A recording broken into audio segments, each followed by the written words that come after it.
আমি আজকে বানাচ্ছি মৌরালা মাছের চচ্চড়ি। তার জন্য নিয়ে নিয়েছি টমেটো, রসুন, পেঁয়াজ, কাঁচা লঙ্কা। মাছগুলো ভেজে নিচ্ছি।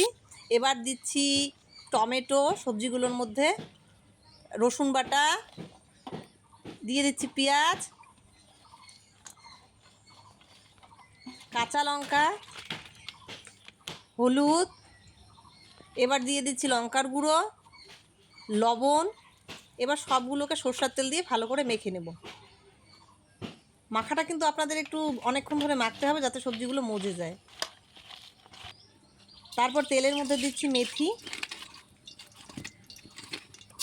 সবজিগুলো দিয়ে নিচ্ছি। এবার নেড়ে নেব ভালো করে। কিছুক্ষণ করার পরে একটু জল দিয়ে দেব, তারপর ঢেকে দেব। এবার ঢাকনা উল্টিয়ে আরেকটু ঘাটতে হবে, যতক্ষণ জলটা না শুকিয়ে যায়।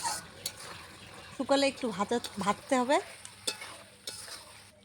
এবার নামিয়ে নিচ্ছি। দেখুন আমাদের মৌরালা মাছের চচ্চড়ি তৈরি।